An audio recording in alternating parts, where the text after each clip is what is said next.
दशक से एड्स के खिलाफ मुहिम चल रही है। टीवी पर विज्ञापनों के जरिए लोगों को जागरूक किया जा रहा है, लेकिन एड्स के मामले फिर भी बढ़ रहे हैं। इस बीमारी को समझने के लिए आज बात करेंगे महेश झा से। सबसे पहले ये बताइए, HIV एड्स हमेशा एक साथ बोला जाता है, ऐसे लोगों को लगता है HIV एड्स एक ही बात है। फर्क क्या है दोनों? दोनों अलग अलग हैं ईशा। एड्स बीमारी है, जबकि बीमारी की वजह है HIV। एड्स का मतलब हुआ एक्वायर्ड इम्यूनो डेफिशिएंसी सिंड्रोम, यानी प्रतिरोधक क्षमता शरीर की खत्म हो गई है, एक्वायर कर लिया है आपने, ये बीमारी की स्थिति है। आपका खराब हो गया। हाँ, और HIV है ह्यूमन इम्यूनो डेफिशिएंसी वायरस। वो वायरस असर करता है जिसकी वजह से एड्स होता है। अच्छी बात यह है कि HIV का होना तुरंत एड्स का होना नहीं है, करीब 20 स्टेप है उसके लिए, जिसके बाद एड्स होता है। इसीलिए डरने की इस स्टेज पर जरूरत नहीं है, और दवाएं इस बीच में हैं जो इसे रोक सकते हैं, इस वायरस को कम से कम कुछ हद तक कंट्रोल कर सकती हैं, एड्स नहीं होने देंगी और आप जी सकते हैं सामान्य जिंदगी। जी, यानी आपने टेस्ट करवाया, आप HIV पॉजिटिव हुए, इसका मतलब ये कतई नहीं है कि आपको एड्स हो गया है, वो एक अलग स्टेप है। दवाओं की आप बात कर रहे थे, 30 साल हो गए जैसे हम रिपोर्ट में भी देख रहे थे। कहाँ तक पहुंची है रिसर्च? वैक्सीन बनने की बात हो रही है, दवाओं की बात हो रही है, कहाँ तक पहुंचे हैं? बहुत कुछ काम हो रहा है, लेकिन अभी तक इसका पूरा इलाज नहीं मिला है ईशा।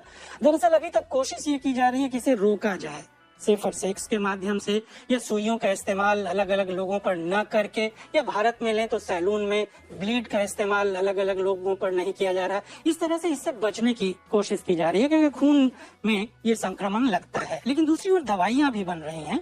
पिछले साल भी अमेरिका में एक दवाई बनी है। फिर भी दवाइयां बन रही है, लेकिन ये महंगी बहुत है। एक महीने के लिए 8 लाख रुपए कौन दे पाएगा इतना खर्च? तो डॉक्टर कोशिश ये कर रहे हैं कि सस्ती दवाई बने, किफायती दवाई बने, और ऐसी दवाई बने जो आसान हो, जिसके साइड इफेक्ट्स ना हो। तो उस पर अभी काम चल रहा है। जी, जागरूकता की जहाँ तक बात है, जैसे आपने बताया अभी सेफर सेक्स या ब्लीड वगैरह जो है, इंजेक्शन है, सिरिंज है। 80 के दशक से हम दूरदर्शन पर भी एड्स देख रहे हैं इस तरह की कि एड्स जो है छूने से नहीं फैलता है और ये सब चीजें। इस सब के बाद भी जागरूकता कम है या ना के बराबर है, ऐसा क्यों? खास करके युवा पीढ़ी में ईशा। कम से कम अमेरिका में एक सर्वे हुआ है जिससे पता चला है कि 13 से 24 वर्ष के उम्र के जो युवा हैं, उसमें 1/3 एड्स से संक्रमित है या HIV से संक्रमित है। तो ये क्यों हो रहा है? मुझे ये लगता है कि डर खत्म हुआ है।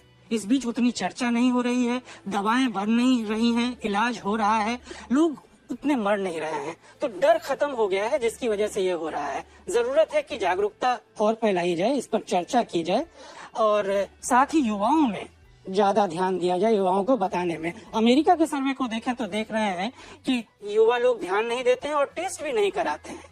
इसलिए जरूरत है कि ये अभियान चलाया जाए, लोगों को बताया जाए। एक सोशल स्टिग्मा है जिससे लोग बाहर निकलें, जाकर टेस्ट कराएं और इससे डरे नहीं, और तब इलाज भी संभव होगा। बिल्कुल। बहुत बहुत शुक्रिया इस सारी जानकारी के लिए। ये सारी जानकारी आपके लिए हमारी वेबसाइट पर भी मौजूद है, आप अपने फोन से लॉग इन कीजिए m.dw.de/हिंदी पर।